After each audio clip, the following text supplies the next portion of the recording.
조갑제 TV 시청자 여러분 안녕하십니까. 2021년 5월 8일 오후 5시입니다. 사람을 겸손하게 만드는 게 역사입니다. 역사 앞에 서면 사람이 작아집니다. 그래서 권력자가 반드시 갖춰야 할 교양으로서 역사에 대한 인식, sense of history죠. 역사와 마주하는 사람이 권력자입니다. 그리고 사람을 금방지게 만드는 게 있어요. 이게 잘못된 이념입니다. 잘못된 이념이 자신의 신념이 되면은 그때부터는 아나무인이 되어버립니다. 역사를 우습게 합니다. 그런데 역사를 우습게 안다고 해서 역사가 우스운 존재가 되는 건 아니겠습니다.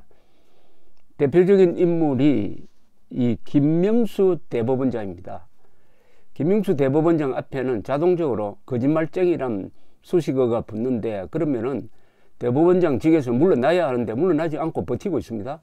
왜냐? 문재인 대통령이 있으니까요. 근데 문재인 대통령이 천년만년 할 사람이 아니잖아요. 이제 임기 만료 딱 1년 남았습니다. 정확하게 1년 남았습니다. 1년 뒤 문재인 물러난 다음에 김명수는 어떤 처지가 될 것이냐를 예고하는 글이 하나 있습니다. 이게 최근 몇 주 사이에 발표된 시사 논평 중에서 가장 무게 있는 논평입니다. 지난 5월 5일자 조선일보에 실린 원로 헌법학자 허영 교수의 글입니다. 제목이 이겁니다. 사조직이 법원 장악, 사법부의 충격적인 현실이란 제목의 글입니다. 요 글은 제가 그냥 한번 낭독을 해드렸는데 오늘은 해설을 해드리겠습니다. 경희대 법학전문대학 허영 교수는 김명수 대법원장을 수장으로 하는 이념 조직이 사법행정권과 재판 업무의 주요 보직은 물론 법관 대표회의를 장악하고 있는 이 현실은 한국 민주주의와 법치주의에 대한 정면 도전이며, 따라서 김명수는 단죄 대상이라고 선언을 했어요. 이 허영 교수는 한국에서 가장 존경받는 헌법학자입니다. 이 헌법학자가 이렇게 무서운 말을 했습니다. 허영 교수는 또 이렇게 이야기했습니다.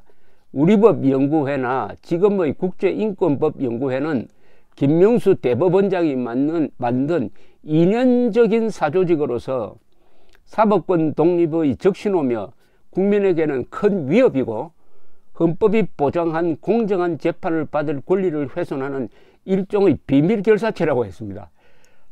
대법원장이 국민의 삶에 큰 위협적 존재가 되었다는 겁니다.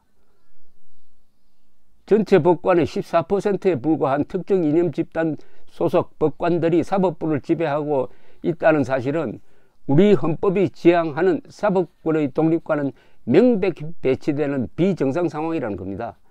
사법부의 독립은 자유민주주의 및 공동체의 유지를 위한 필수 조건인데, 이를 공격하는 조직이라면은 헌법과 국민의 공적이란 이야기죠. 파블릭 에너미랍니다.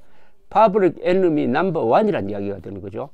허영 교수는 헌법과 법률에 의하여 그 양심에 따라 독립하여 심판해야 할 법관이 헌법보다는 소속 사조직이 추구하는 이념에 충성하여 심판하는 것은 분명히 국민의 기본권을 침해하는 위헌적인 재판이고, 이렇게 되면 법관의 법작용은 일관성과 공정성을 상실해가지고 생명력을 잃게 된다고 지적을 했습니다. 무서운 이야기죠.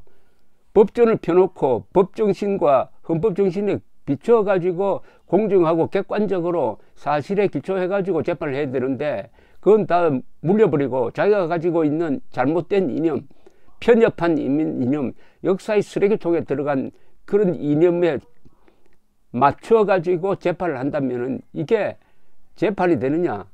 생명력을 잃는 죽은 재판이 된다, 이런 이야기입니다.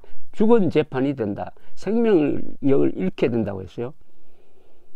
개인적 정치적 이념이 법 적용에 영향을 미치면은 재판은 생명력을 잃고 생명력을 잃은 재판은 사법작용이 아니란 논리입니다.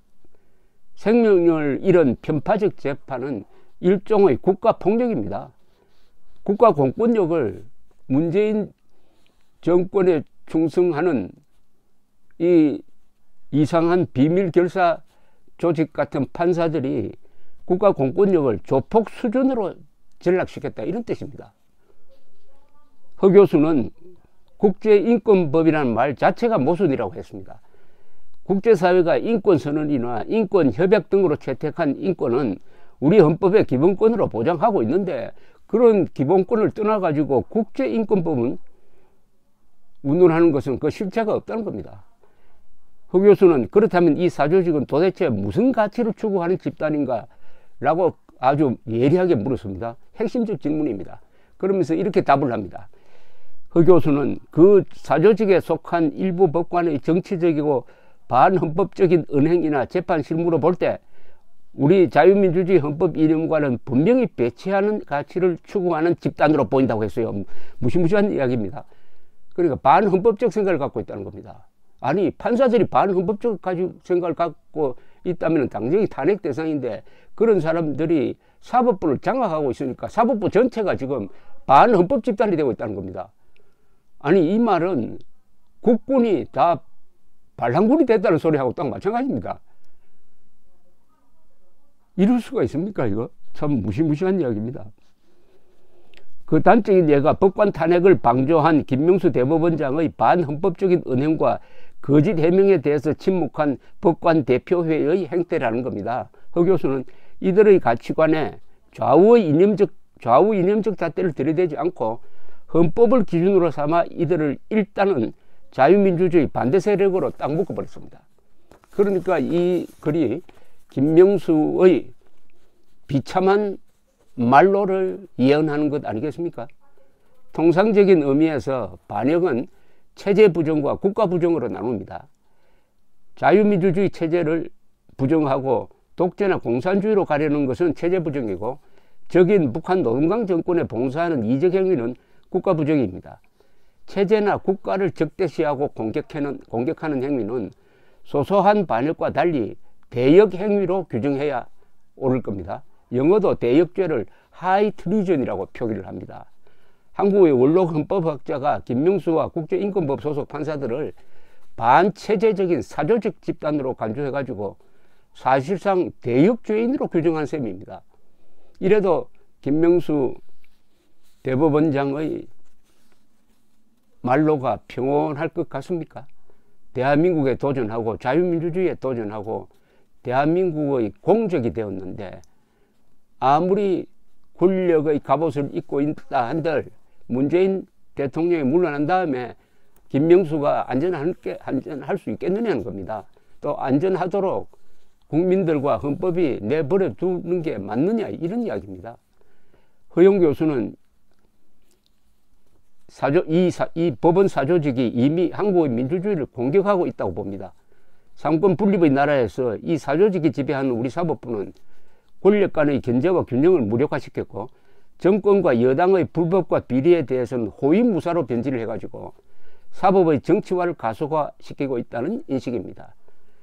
이재명 지사와 은수미 성남시장의 대법원 판결이 허영 교수의 주장을 실증하는 사례라고 그는 보았습니다. 허 교수는 또 이 모든 사태의 책임자로 김명수 대법원장을 특정을 했습니다. 그는 실체가 불분명한 사법행정권 남용이라는 죄명으로 전직 대법원장을 비롯한 수많은 전직 법관을 재판받게 했는데, 김 대법원장이야말로 법권 탄핵 방조 사건 등 법관 인사행정권을 남용한 사실이 분명하기 때문에 어느 땐가는 반드시 법의 준엄한 심판을 받아야 한다고도 했습니다. 형사처벌 대상이라는 뜻이죠. 그래서 이 허영 교수 이 글이 무시무시한 글이라는 이야기입니다. 그는 국민의 무서운 저항이 일어나기 전에 사조직의 자진 해산을 권했습니다. 국민 다수가 그 사조직 소속 법관의 재판을 기피하고 그 사조직과 인연이 있는 정관 변호사를 찾아야 승소할 확률이 높다고 인식하는 것은 단순한 기우가 아니라는 겁니다. 허 교수는 이 조직을 음흉한 비밀결사체로 묘사하기도 했습니다. 명단 공표를 거부하고 있기 때문입니다. 떳떳한 조직이라면 왜 명단 공개를 거부하는가? 비밀결사체가 사법부를 좌지우지하고 있는 우리 사법부의 실상에 공정한 재판을 바라는 국민은 허탈하고 분개할 수밖에 없다. 그런데 방향까지 제시를 합니다. 흑 교수는 언론과 야당과 변호사 단체와 국민들이 저항을 해야 된다는 겁니다. 사법의 신뢰를 회복하려는 개혁의 대상은 사법부, 김명수의 사법부 그 자체이고 이는 제야 법조계의 당면과제라고 했습니다. 마지막 문장이 이겁니다. 양식 있는 정치 세력도 힘을 보태야 한다. 국민도 불공정한 재판에서 벗어나고자 적극적으로 나서야 한다. 언론은 지속적인 관심과 보도로 사법부의 실상을 널리 알려 경종을 울려야 한다. 우리 헌법의 자유민주주의 근본임을 경시하거나 부정하는 세력이 사법부까지 장악한 오늘의 비정상적 현실에서 하루속히 탈피해야 하기 때문이다. 김명수와 그 패거리 판사들에 대한 준엄한 농고물이었습니다. 감사합니다.